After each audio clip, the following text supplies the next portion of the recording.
Nous allons aujourd'hui expliquer certains degrés qui sont liés à la paracha de Chaye Sarah, mais qui sont beaucoup plus larges que la paracha elle-même. Je veux parler en réalité de la réparation que Abraham et Sarah font concernant la résurrection des morts. Et non pas seulement ça, mais d'une manière générale,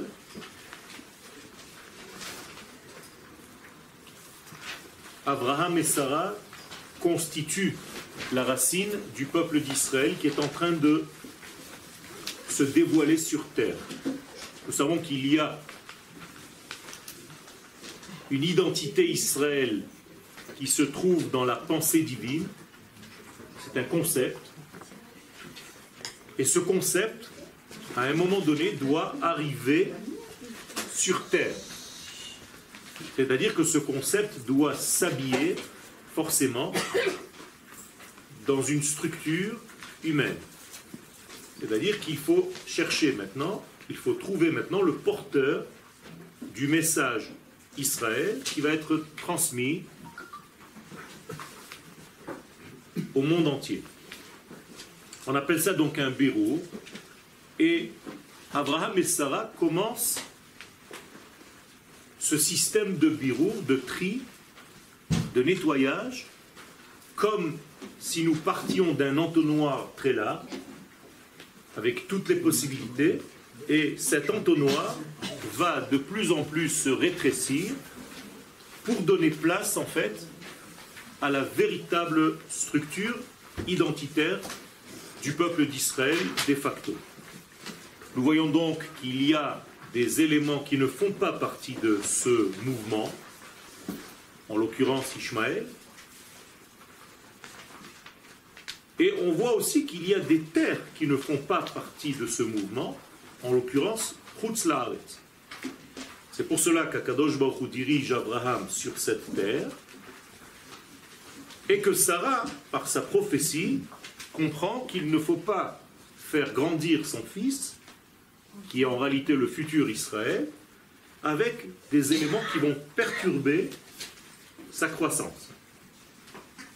Pas au niveau individuel, familial seulement, mais au niveau de tout le concept, à savoir garder l'identité d'Israël à toutes les générations et ne pas se perdre dans des éléments qui ne font pas partie de notre système, pas par racisme, pas par haine de l'autre, mais par protection des valeurs que le peuple d'Israël doit transmettre à l'humanité. Et donc, on va essayer d'ensemble de voir quelques données dans ce grand système, dans ce grand concept, Ptichat Parashat Chaye Sarah. Donc, lorsqu'on parle de la vie de Sarah, on voit immédiatement que, contrairement à ce que nous attendions, au lieu de parler de la vie, on parle de la mort de Sarah. Alors, on va essayer de comprendre, déjà au niveau du texte, si nous pouvons comprendre quelque chose. Hitbonenut bamilim, donc on va observer les mots. Shne Chaye Sarah. Le texte nous dit Shne Chaye Sarah. Mafgisha benenu ben shte efsharuyot havana. Il y a deux possibilités de traduire et de comprendre Shne Chaye Sarah. Aleph, ou bien Shne Chaye Sarah bemouvan shel shanim, Shne Chaye shanim shne shnot. Ça se dit aussi. Donc les années de la vie de Sarah. Bet, deuxième possibilité de traduction, Shne Chaye Sarah bemouvan shel shniyut. C'est-à-dire les deux vies de Sarah. Et pas les jours, les années de Sarah. Shnaim.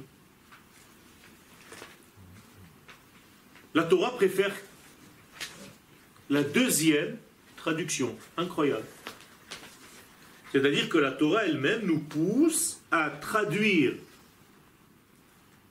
ce verset comme si Sarah avait deux parties dans sa vie.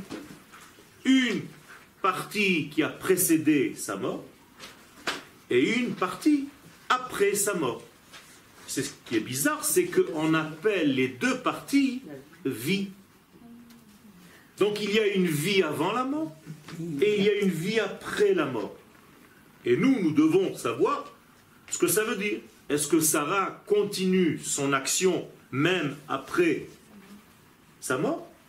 Comment est-ce possible? C'est peut-être sa vie avant Yitzhak et sa vie après Yitzhak. C'est la même chose. C'est Yitzhak, c'est le jour de sa mort, où il y a la Brit Mila. Quelle? La Hakeda. La Hakeda de Yitzhak, c'est 37 ans. 37 ans. C'est fini. Mais c'est pas... Au contraire, elle a vécu... 37 ans avec son fils. Oui, mais alors, les années d'avant... C'est 90 ans où elle se cherchait, on va dire. Alors, encore une fois, ça veut dire qu'il y a ici deux parties. Mais là, la Torah, elle ne va pas s'arrêter à ça. Elle va me raconter ce qui se passe après la mort. Elle ne va pas me dire, voilà la vie de Sarah, comme tu es en train de le proposer. Tant qu'elle était sans enfant, elle n'a pas vécu. Elle a vécu juste au moment où Yitzhak est né. C'est pas ce que la Torah nous raconte. En tout cas, pas dans le premier degré du texte. Elle va nous parler concrètement de sa mort. On va l'enterrer. Donc, Perusha Osek Bashniut, la deuxième traduction que je viens de vous proposer, c'est-à-dire la forme double, Shnaim, Shnei Chaye Sarah, les deux vies de Sarah, bien cette forme-là, Metaer Dafka Ma Shemitrachesh Achrei Mota Shel Sarah Imenu, va s'occuper justement de nous raconter ce qui se passe après la mort de Sarah. Donc il y a face à nous deux époques dans la vie de Sarah. Première époque, Aleph Mashekadam Lemota, ce qui a précédé sa mort. Mashehaya Leachar Mota, deuxième possibilité, deuxième degré, ce qui va advenir maintenant après la mort de Sarah Imenu. Et la parasha osek davka b'chelek hasheni. Et la paracha, contrairement à toute attente, va justement traiter de la deuxième phase, celle qui est maintenant après la mort. Klomar b'ma sheyitrachesh davka achrei mota shel Sarah. Klomar sheze ma she'atorah bachara leadgish veyesh lehavin madua. Moralité, c'est ce que la Torah a décidé de garder dans son texte. Et nous, en tant qu'étudiants de cette Torah, nous devons comprendre pourquoi. La Torah, comme je vous l'ai dit à plusieurs reprises, est ce qu'on appelle en hébreu mégamatit. Qu'est-ce que cela veut dire mégamatit? Elle a un but. Elle ne lâche pas le but. Le but de la Torah, c'est de nous donner au lecteur jusqu'à la fin des temps ce qui lui incombe, ce qui le concerne, même aujourd'hui. Si la Torah était venue me raconter une histoire qui s'est passée et qui n'a pas d'influence sur l'avenir, la Torah ne le fait pas. Il n'y a aucun texte dans la Torah qui traite du présent dans lequel la chose s'est passée sans donner une leçon pour l'avenir en forme de prophétie. La Torah est la parole de Dieu. Étant donné que c'est la parole de Dieu, c'est une grande prophétie. Toute la Torah, depuis Bereshit jusqu'à Israël, c'est une longue prophétie divine. Et étant donné que dans la prophétie, il y a des règles, Nevuah shehutzrecha ledorot nichteva. Seulement une prophétie qui touche à toutes les générations à venir a été retenue. Moralité, je dois apprendre de chaque paracha ce que je dois faire au moment où cette paracha se lit. Ce n'est pas seulement comprendre un texte à un moment donné, c'est encore plus fort. il y a un instant, il y a une semaine. Il y a dans l'air quelque chose cette semaine-là, puisque c'est cette semaine où je lis la paracha en question. Donc dans l'air se passe la même énergie qui s'est passée au moment où ça s'est passé. Donc l'énergie se réveille et me propose, moi, le lecteur moderne d'aujourd'hui, d'utiliser la puissance de ce qui s'est passé à cette époque. Étant donné que le titre que je viens de vous dire, c'est Yesod Triat Hametim, le fondement de la résurrection des morts, ça veut dire tout simplement que hier, Shabbat, si on avait la kavana adéquate, eh bien on aurait dû, et c'est ce que je fais avec mes élèves là où j'habite, je les prépare pendant le Shabbat lui-même à profiter de cette puissance qui s'appelle le retour à la vie ou la résurrection de la mort. Donc je dis de facto à mes élèves ce qu'il faut faire jusqu'à Motsai Shabbat. Donc il y a quelque chose, alors si ce n'est pas pour cette année, ça sert toujours, mais c'est important de vivre la chose au moment où elle se passe, parce que l'énergie se réveille. כנראה שהתורה רצתה להבליט את המגמה הגנוזה דווקא אחרי הסתלקותה מן העולם, ויש להבין מהי. Donc la Torah, étant donné que c'est une prophétie, vient m'enseigner quelque chose qui s'est passé après la mort de Sarah. Alors on va essayer de comprendre. Chazal mishtomemim, première réaction de nos sages, c'est la longueur avec laquelle la Torah va parler des années de la vie de Sarah. Jamais on n'a vu une formulation pareille de la Torah pour parler de la vie. Donc, Chazal mishtomemim mul orech hateur she'atorah ha'enika letziyun shnot chaya shel Sarah. En effet, que dit la Torah? Vayiyu chaye Sarah mea shana ve'esrim shana. Vesheva Shanim. Très bizarre. 100 ans et 20 ans et 7 années. Tu ne peux pas parler normalement, comme tu l'as dit avant, pour tous ceux qui sont déjà morts, et comme tu le diras après, comme ceux qui vont mourir. Jamais on n'a vu une formulation pareille de la Torah. Donc, étant donné que c'est une prophétie, étant donné que nous sommes prophètes et fils de prophètes, c'est comme ça que nous sommes considérés.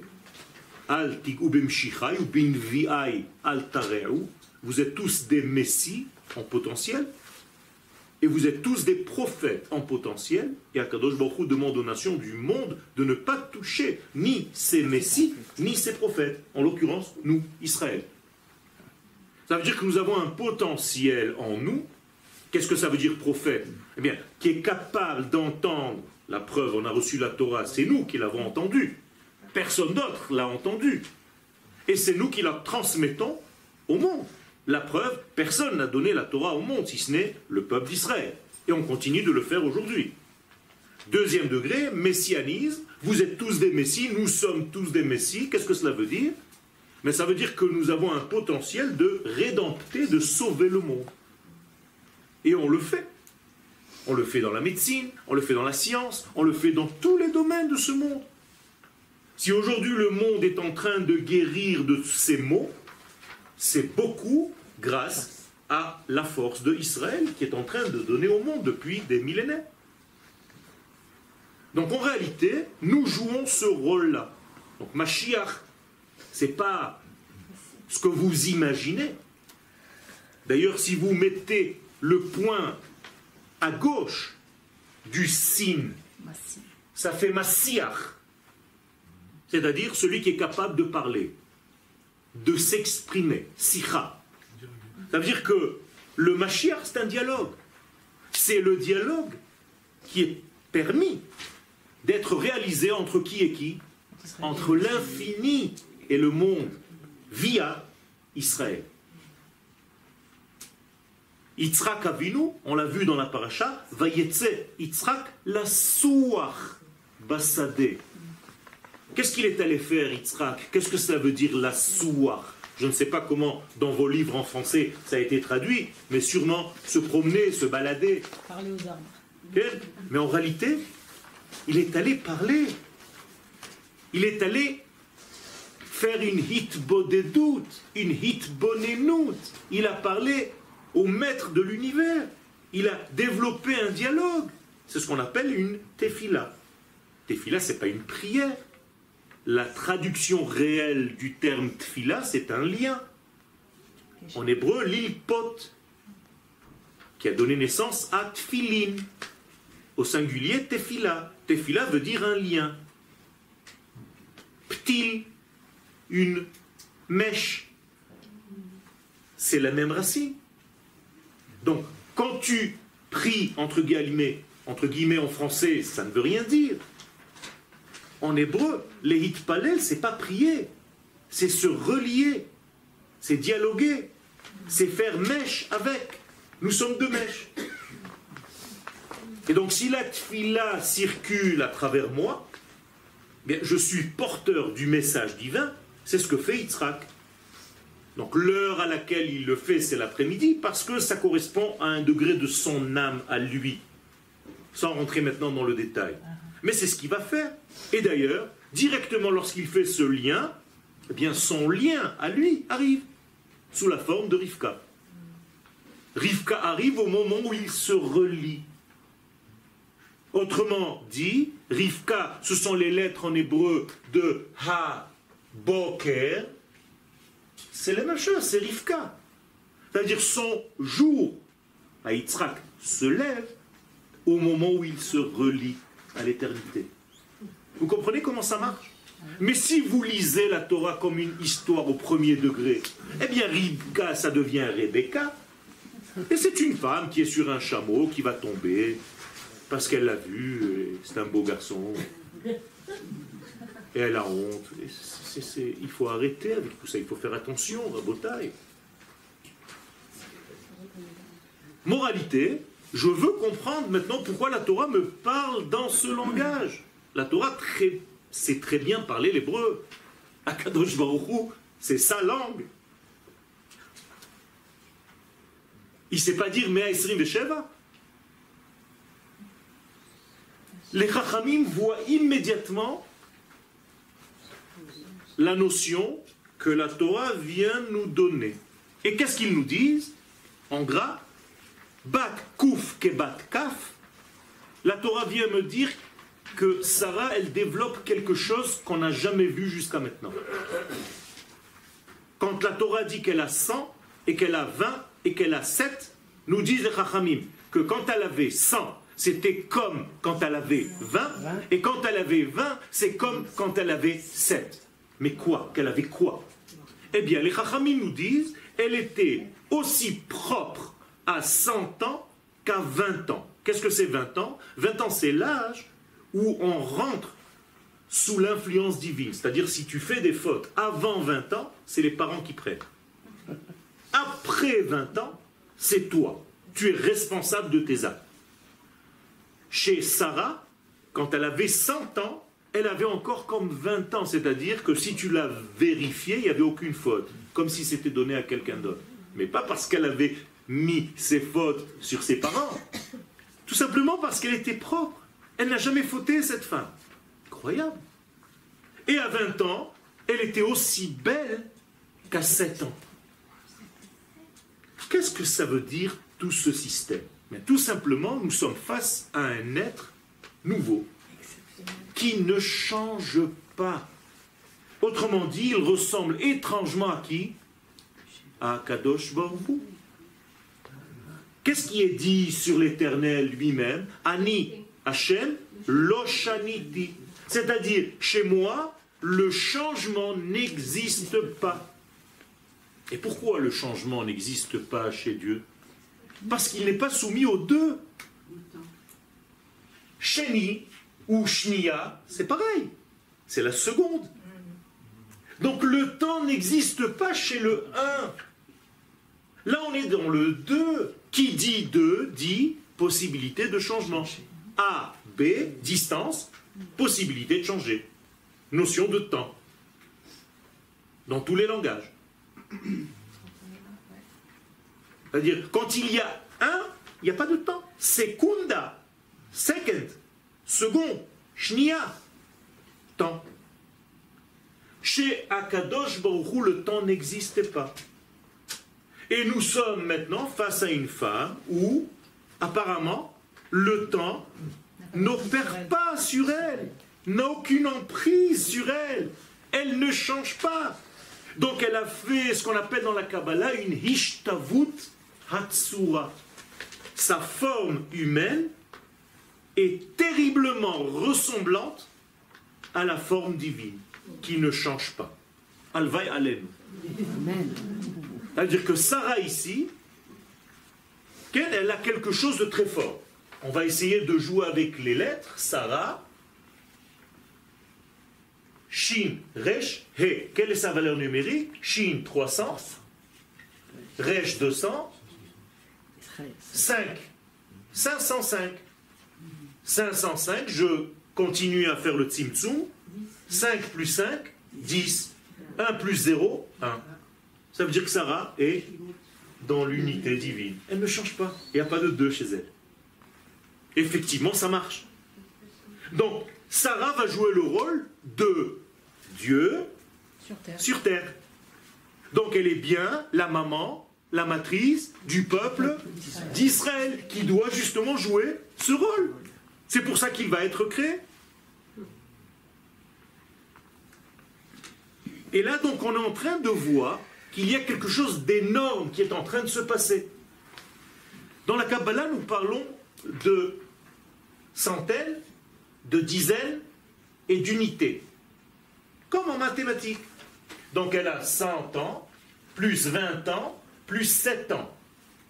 Eh bien, les 100 ans, c'est ce qu'on appelle le monde de Hatzilut, parce que c'est le monde le plus élevé.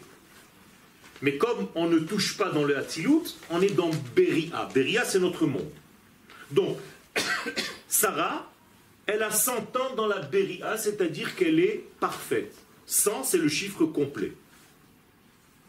Elle a 20 ans dans les dizaines. Les dizaines, c'est quoi? Mais c'est la Chokhma et la Bina. 10 et 10. Et elle a 7 années au niveau des unités, c'est-à-dire les 7 sphères d'en bas. Donc maintenant, quand je compte l'année ou les années de Sarah, je suis en train, en réalité, de dessiner un arbre de Séphirot. Donc Sarah, c'est quoi? Bien, c'est la descente, entre guillemets, de l'infini dans le fini, à travers l'arbre sphirotique. Vous voyez qu'on dépasse le degré humain de la chose. Ça va beaucoup plus loin. Donc, nous sommes ici, Yeshkan Tziyun Shel Dmut Enoshit Hadasha. Donc, nous sommes face à quoi? Une nouvelle race. J'allais dire d'hommes, d'humains. Il y a un monde avant Sarah, pré-Sarah, et il y a un monde post-Sarah. C'est pas le même monde.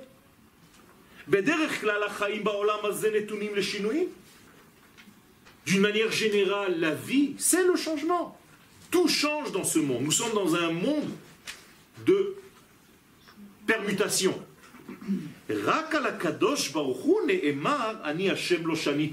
Seulement sur le Créateur lui-même, béni soit-il, qui est dans l'unité. Chez lui, il n'y a pas de changement. Veine. Et voici que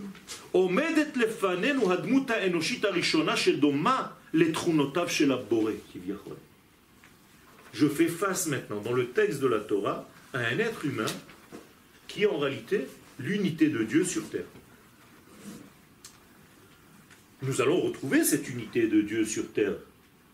Nous le disons dans nos prières. Ata echad, veshimcha echad, umi ke'amcha Israël, goy echad.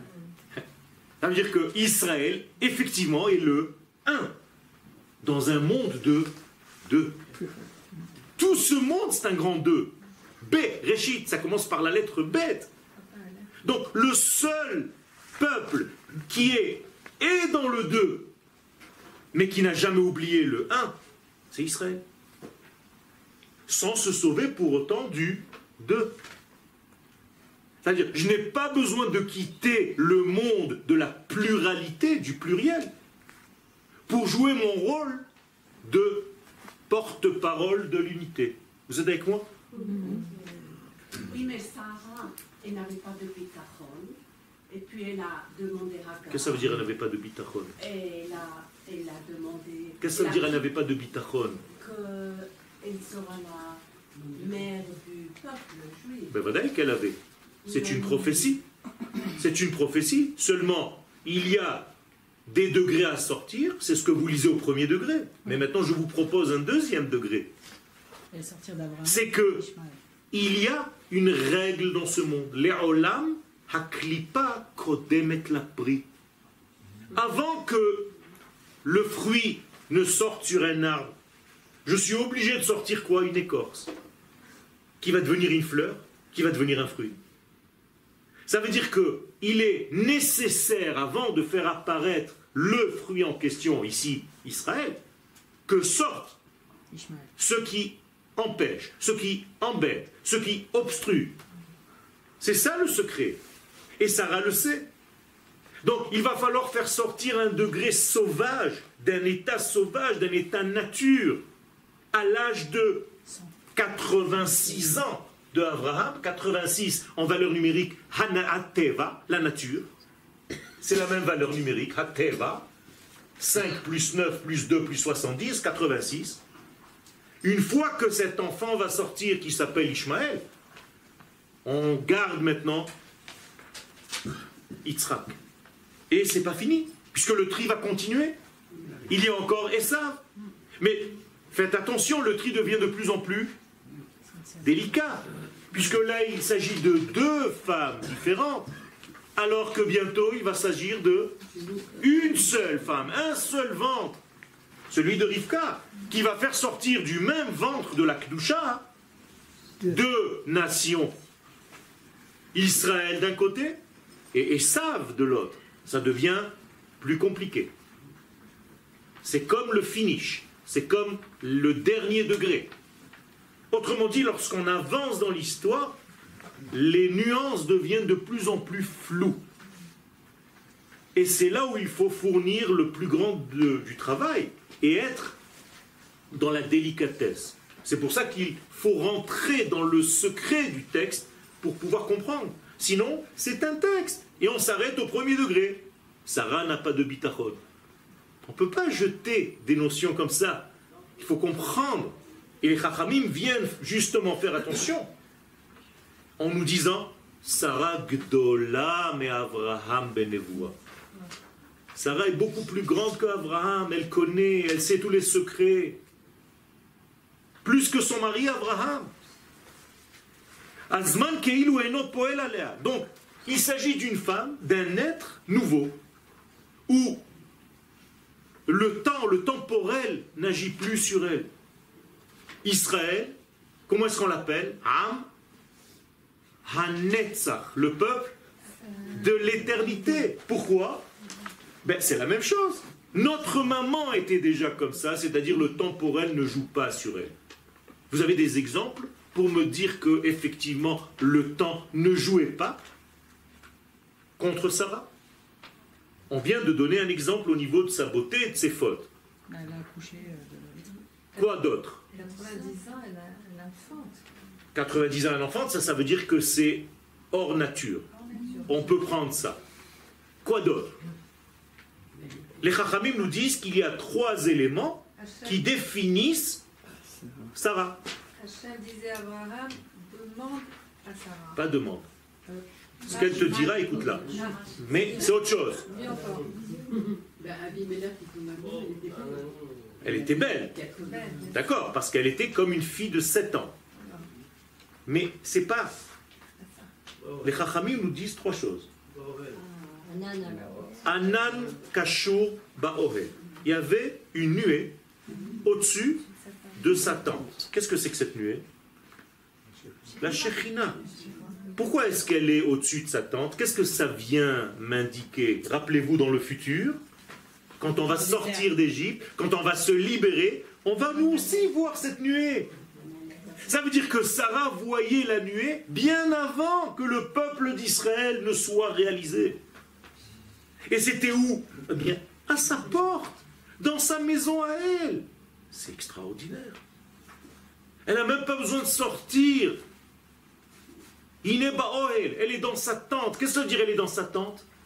Pas qu'elle est assise dans sa tente parce qu'il y a la tente de la voisine où elle ne rentre pas pour demander du lait et des œufs. C'est qu'elle a déjà tout chez elle. C'est qu'elle a son identité. Elle a compris où est son chez moi. Où est mon identité, où est ma structure. Je n'ai pas besoin d'aller habiter ailleurs. Je n'ai pas besoin de faire un séjour en exil. Vous comprenez comment ça va loin tout ça?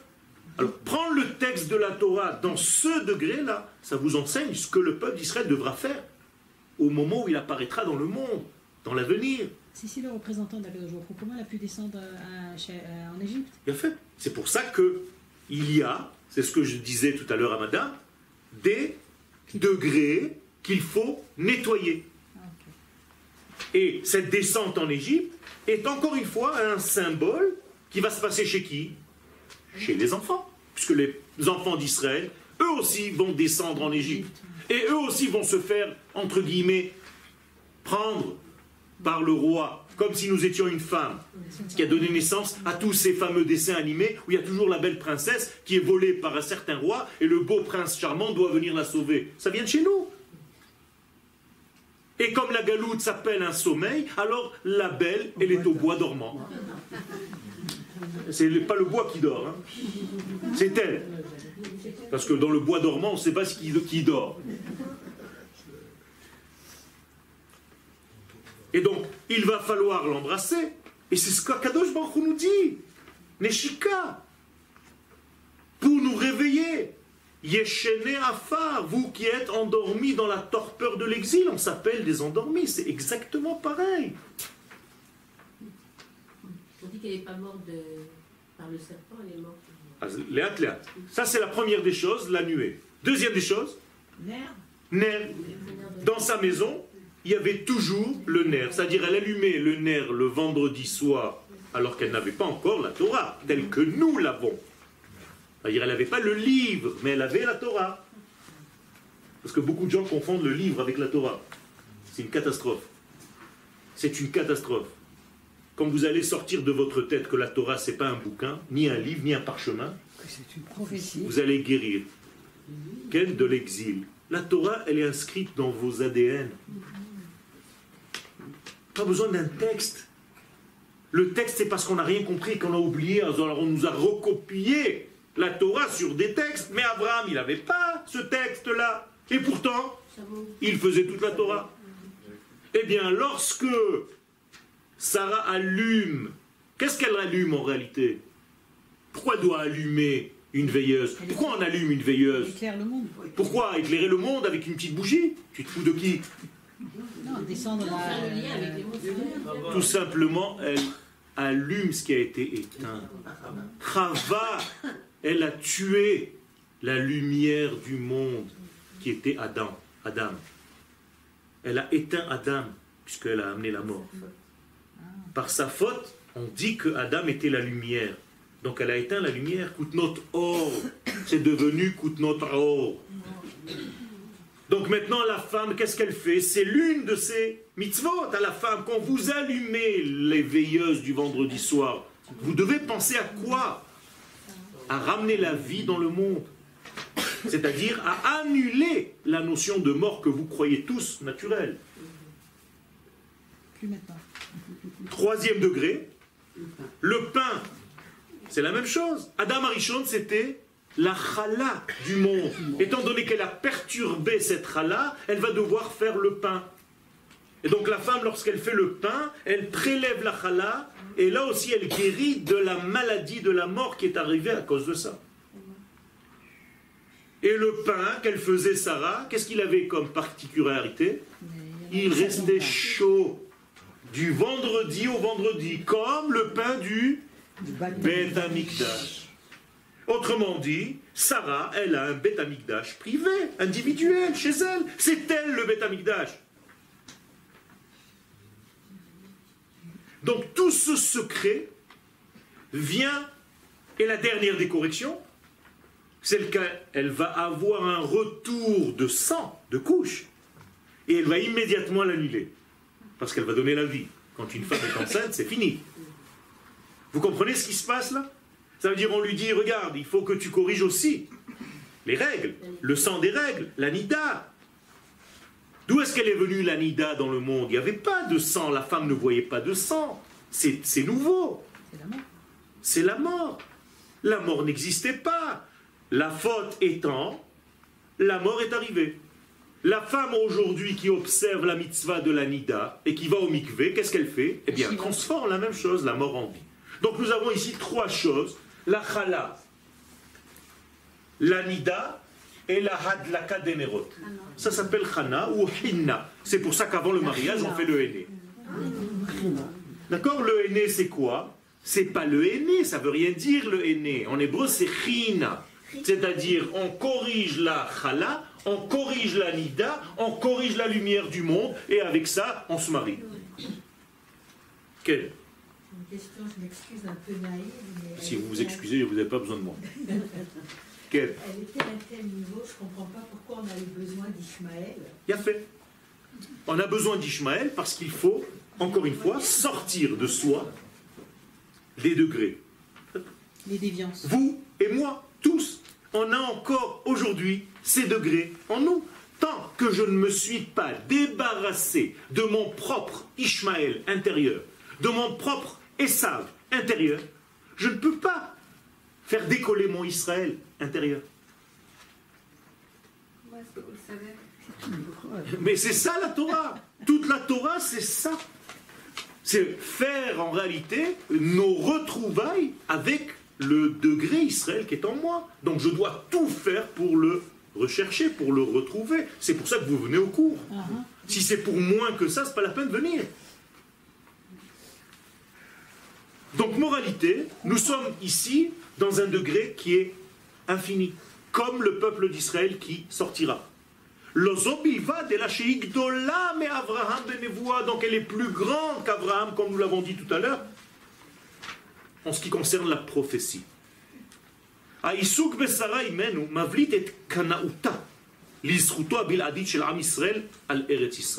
Et maintenant on va essayer de voir dans les détails comment Sarah est zélée concernant la terre d'Israël.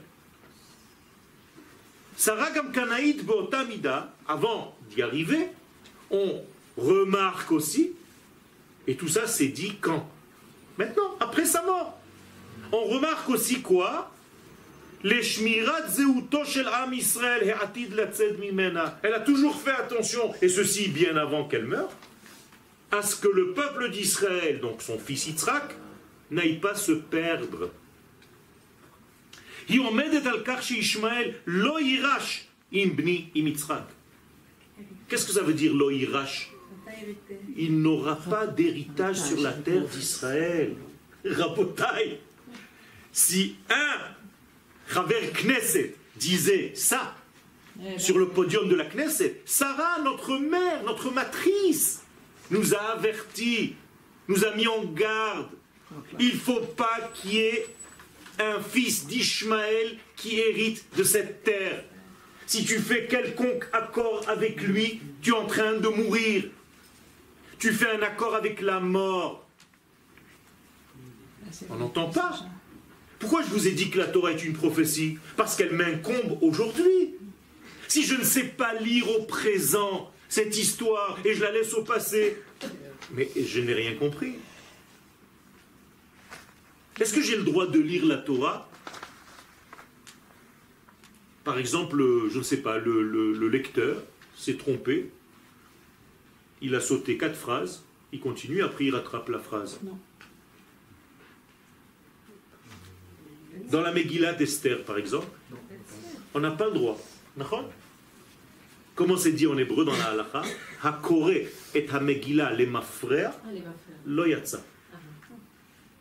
Premier sens, quiconque lit la Megillah avec des sauts et retours et machin, lo yatsa, il n'est pas sorti, il n'est pas quitte. Alors ça c'est bien gentil, c'est au niveau de la halakha, j'ai compris, je dois recommencer. Et qu'est-ce que ça veut dire au niveau profond? Que si ton histoire, tu ne sais pas la lire normalement, et que tu la lis à l'envers, comme si elle était en train de repartir vers sa source là-bas, mais qu'elle n'a aucun rapport avec ton présent, ça, tu sortiras jamais. Tu ne comprends rien. Et Yitzhak, pardon, Abraham, qui ne comprend pas ce que sa propre femme lui dit, et qui se met en colère.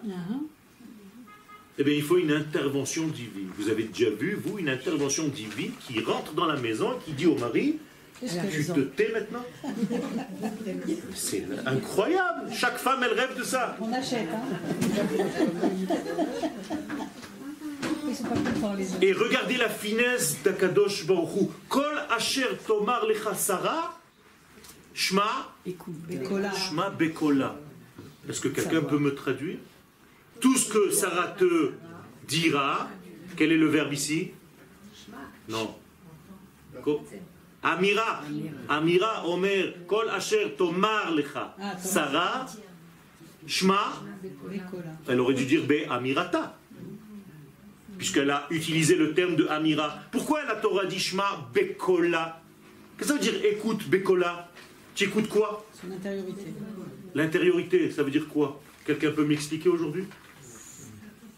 Le ressenti. Ça veut dire que quand ta femme, tu rentres à la maison et elle te dit encore t'as tardé, toi, au lieu de t'énerver parce que tu prends le premier degré, tu devrais entendre je t'aime, je t'ai langui. Et ça, les hommes ne sont pas capables de faire. Et c'est ça le problème. C'est ce qu'Akadosh Baruch Hu dit. Kol asher tomar lecha Sarah, al tishma ba'amira. Shma bekola. Je te demande d'être beaucoup plus profond, toi le mec. Tu joues au mec? Eh bien, je veux savoir si tu es un vrai mec.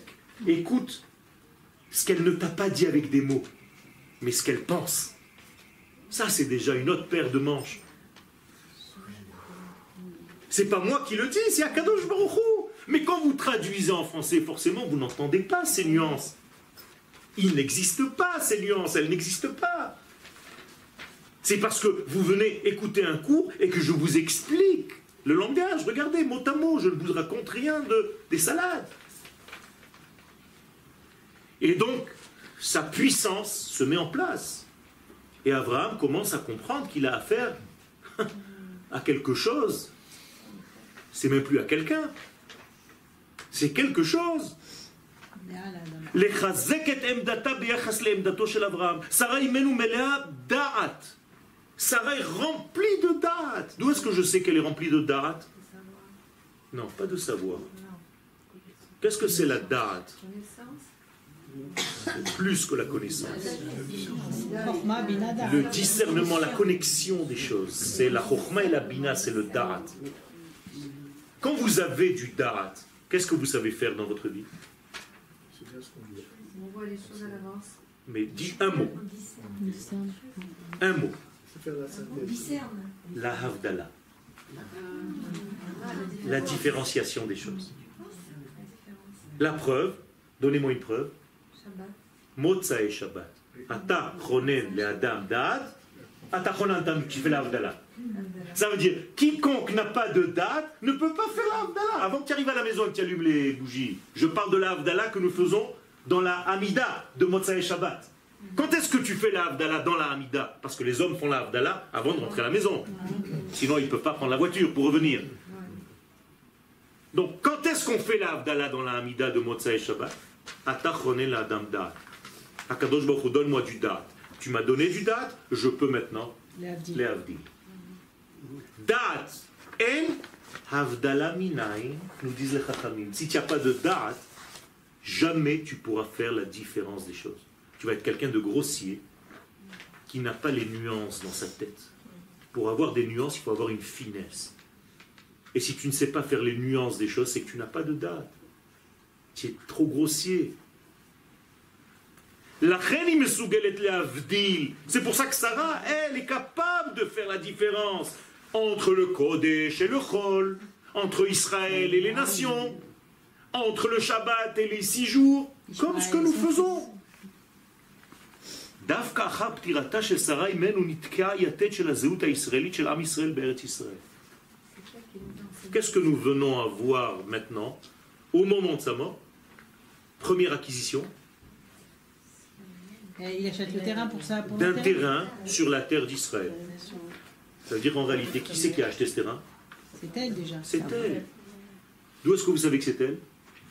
Parce qu'elle a décidé de mourir à cet endroit. À cet endroit. Donc, quand elle a décidé de mourir à cet endroit, elle a forcé son mari d'acheter un nouveau terrain dans cet endroit.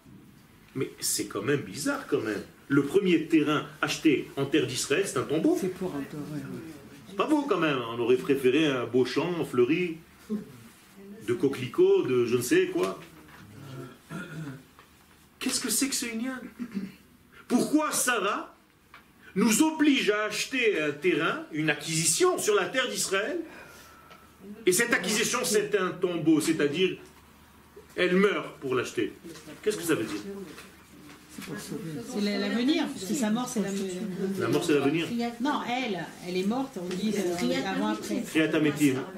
Ça, c'est parce que vous avez appris que Triat Hametim, mais je veux aller dans quelque chose de beaucoup plus profond. C'est de là que nous avons appris qu'il faut acheter ce terrain. Moi, mes parents l'ont acheté il y a 20 ans. Oui, ils ont raison de l'acheter même il y a 25 ans. Okay. Mais qu'est-ce que ça veut dire? C'est marqué notre présence. Qu'est-ce que ça veut dire, c'est un makom kavua? Ça va plus loin, Sarah. Ça va plus loin que ça. Vous êtes en train de vous approcher. D'accord, mais c'est encore plus loin. Si Abraham avait acheté un champ qu'il fallait labourer, et en labourant ce champ, il aurait fait grandir des arbres, il aurait dit, voilà ma terre, la preuve c'est que j'ai planté. Là, Sarah nous dit, la terre d'Israël appartient au peuple d'Israël, même si tu ne fais rien, même si tu meurs, même si tu es dans la passivité la plus grande. Et voilà, je vais vous le prouver, je meurs ici, et la terre m'appartient. Autrement dit, il y a un lien intrinsèque entre la terre et le peuple d'Israël, même si ce peuple d'Israël n'est pas sur cette terre, elle lui appartient, et même s'il est mort sur cette terre, elle lui appartient, qu'il ne fasse rien du tout, ou qu'il fasse, ça ne change rien au lien. Est-ce qu'il y a un plus grand lien d'amour? C'est comme entre un homme et une femme. Si l'amour que j'ai pour toi, c'est quand tu fais à manger. Je voulais pas parler de ça. Mais peu importe. Ça veut dire quoi? Ça veut dire que mon amour est lié à tes actes. J'ai un intérêt. Mais si je dis que tu sois là ou que tu ne sois pas là, même si tu n'es plus là, chas v'shalom, mon amour ne change pas. Comment elle se sent, cette femme? Aimée pour ce qu'elle est, pas pour ce qu'elle fait. Aujourd'hui, quand vous apportez, vous amenez quelqu'un chez vous à la maison, ou pour votre fille ou pour votre fils, la première question des parents, c'est qu'est-ce qu'il fait, qu'est-ce qu'elle fait dans la vie? Qui? Celle qu'on amène. Et de qui je parle? Je sais pas. Ce qu'il fait son père. Ça veut dire qu'on est devenu des... Qu'est-ce qu'il fait? Personne ne se pose la question, qu'est-ce qu'il est? Quand des élèves tapent à la yeshiva et que je suis avec la porte fermée et que je pose la question, qui est-ce? Et qui me répond, je suis un élève du shiur Gimel. Je ne l'ouvre pas. Il ne comprend pas, le pauvre, il continue à taper. Je lui dis, qui est-ce? Il me dit, je suis un talmide du shiur Gimel. Je ne réponds pas. Au bout d'un quart d'heure, il n'en peut plus, quoi. Il tape. Je dis, qui est-ce? Il me dit, mais je vous ai répondu. Je dis, non, tu m'as dit ce que tu fais. Tu m'as pas dit qui tu es.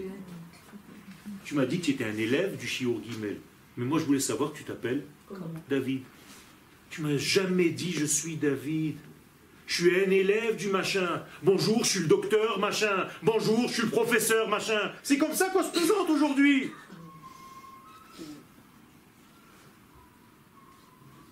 חלקת האדמה הראשונה שעם ישראל רכש בארץ הזאת היא הסימן לבנים.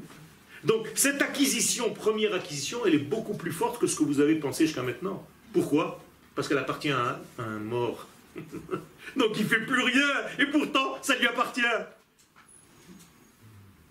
Chevron, Hi'ir Melucha.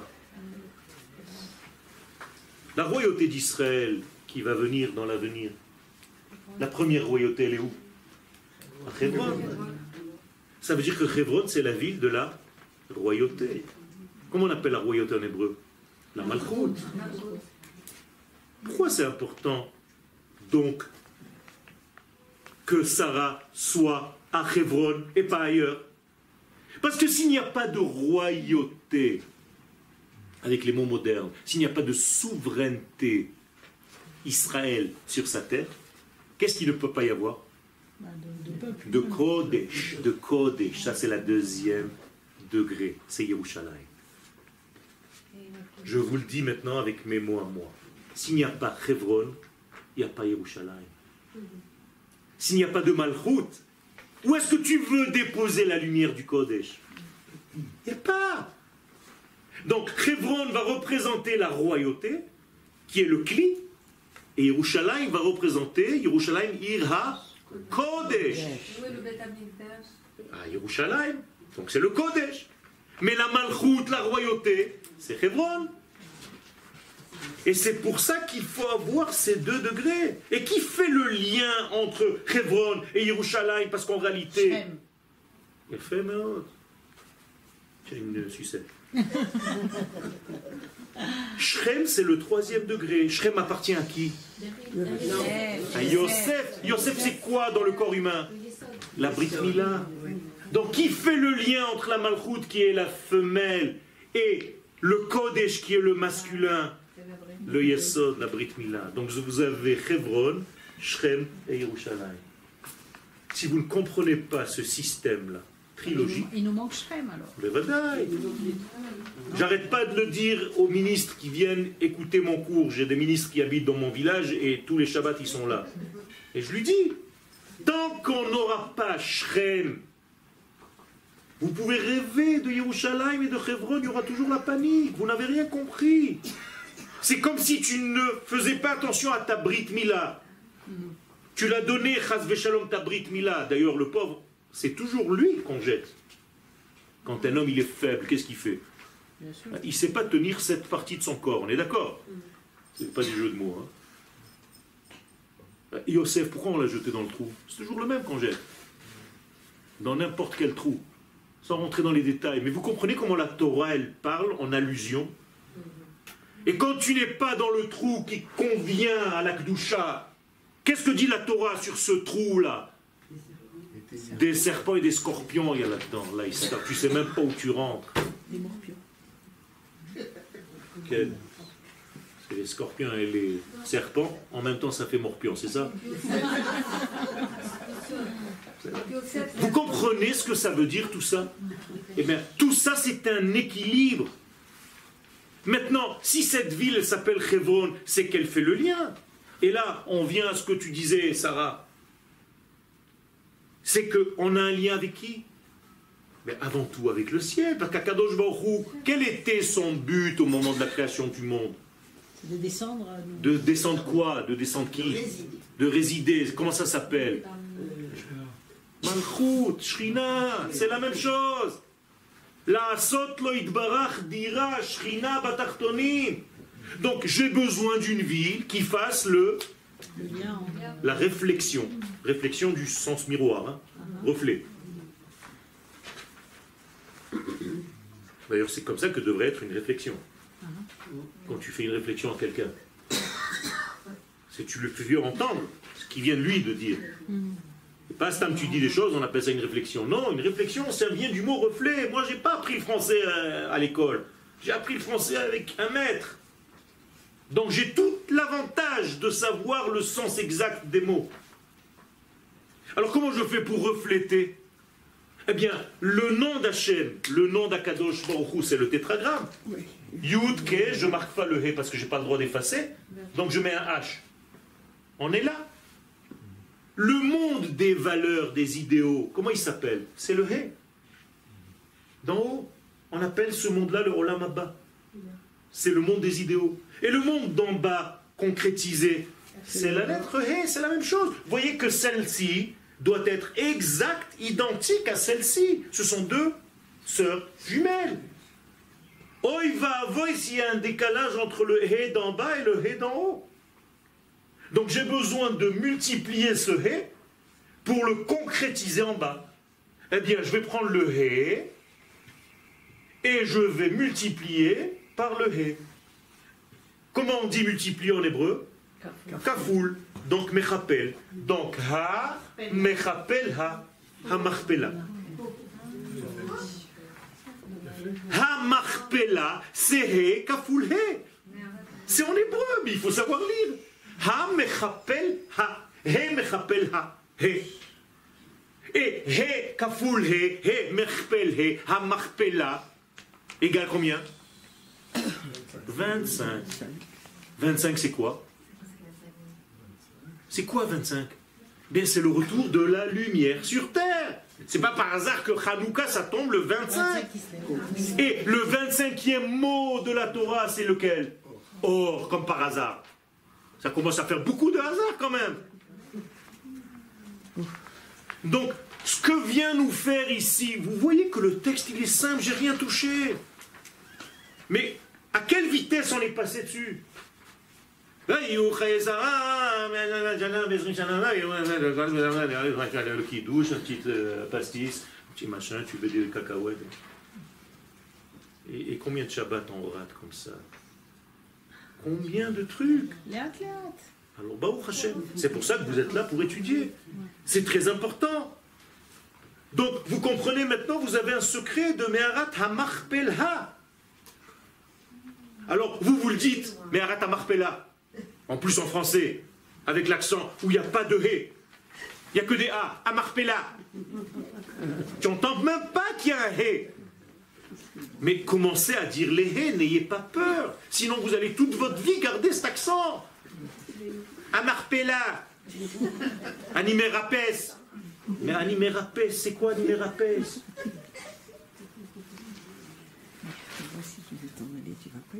C'est très important tout ça. Faites un effort, vous ne faites pas d'effort. Bet vegan. Mais où vous avez vu que ça s'appelle bet vegan? C'est bait vegan, bait vegan. C'est bet vegan. C'est quoi bet vegan? Pourquoi vous négligez votre propre accent? Travaillez cet accent, c'est important. Moi, je fais des efforts en français. C'est pas ma langue natale. Et pourtant, j'essaye de faire des efforts. J'essaye de m'améliorer. Très bien, même. Et il faut le faire, c'est très important parce que le langage, c'est synonyme de l'essence. C'est dedans, c'est le yesod. La langue, c'est le yesod, c'est la brit mila de la bouche. C'est seulement quand elle a des rapports avec la gorge et le palais que les mots sortent. Quelqu'un qui ne joue plus de sa langue, il ne peut plus sortir de mots. Il n'y a plus de mots qui sortent. Quand la langue est que... Mais c'est la même chose. Quand Yosef est coincé, c'est fini. Vous comprenez que nous avons affaire ici à quelque chose de puissant. C'est déjà fini. Abraham Avinu. Et je termine avec ça. Pourquoi il achète cette Mehara de Marpella et le champ qui est avec de ce bonhomme que la Torah appelle Ephron? Qu'est-ce que c'est Ephron? Poussière. Afar. Alors dis Afar, pourquoi Ephron? Les petites. Ah, il y a fait, mais comment ça comprendre? Afar, Ephron, que tu appelles aujourd'hui Iparon. C'est la même chose. Ça veut dire une petite poussière. Ephron égale petite poussière. C'est quoi ça, petite poussière? Donc Abraham va acheter Meharat à Marpella à une petite poussière. Et cette petite poussière va commencer à discuter avec Abraham. Vous croyez que la Torah n'a rien à faire de nous raconter des histoires pareilles? Et qu'est-ce que j'en ai à faire, moi, qui s'appelle Ephron? Et s'il s'appelait Napoléon? Ça t'aurait fait quelque chose? Oui. Si la Torah te dit qu'il s'appelait Ephron, qu'est-ce que je vous ai dit tout à l'heure? Que le Afar, c'est quoi le Afar? La poussière. Et qu'est-ce que la poussière? C'est la mort. Vous savez que quand vous ne faites pas la poussière chez vous, Chas v'Shalom, ça installe des forces négatives dans la maison. Le Hari Akadosh nous dit de faire très attention, surtout le vendredi, d'enlever la poussière et surtout de faire attention qu'il n'y ait pas des toiles d'araignée. Comme ça, il dit le Harizal. Qu'est-ce que c'est que cette poussière? Eh bien, c'est une connotation de la mort. Quelle est la lettre qui correspond à la mort? Chas v'Shalom. De même, c'est la vie. La lettre Tav, la dernière lettre de l'alphabet, c'est la dernière. C'est pour ça qu'à la fin du mot Met, il y a Tav, ou Mavet, il y a Tav, alors que le même, c'était la vie. Comment c'est la vie, le même? Ben parce que, qu'est-ce que c'est un même? C'est un Kaf et un Vav, c'est déjà la lettre d'Akadosh Baruch Hu. Kaf c'est 20 et Vav c'est 6, c'est 26, c'est Akadosh Baruch Hu. Et là, il y a en réalité la matrice de la femme, de là sort le bébé. Le même, c'est une maman.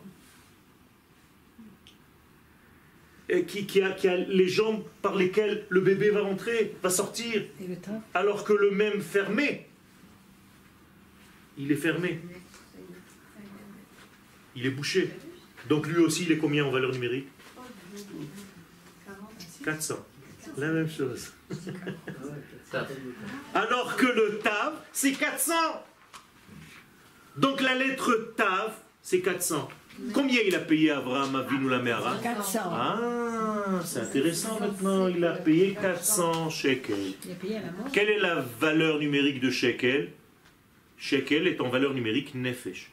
Donc lorsqu'Abraham achète la Meharat Marpella, 400 pièces, il achète la mort. Qu'est-ce que ça veut dire qu'il achète la mort? Il fait en sorte que la mort maintenant lui appartient. C'est lui qui la domine. Quand la mort fait ce qu'elle veut, c'est une catastrophe. Abraham vient nous aider en nous disant, ne vous inquiétez pas, j'ai racheté la mort. Elle est maintenant dans ma poche. Ça veut dire que le peuple d'Israël est arrivé sur terre et c'est ce peuple-là qui va abolir cette notion de mort. On l'a racheté, on a fait un rachat de ça. Wow. Toda Rabba.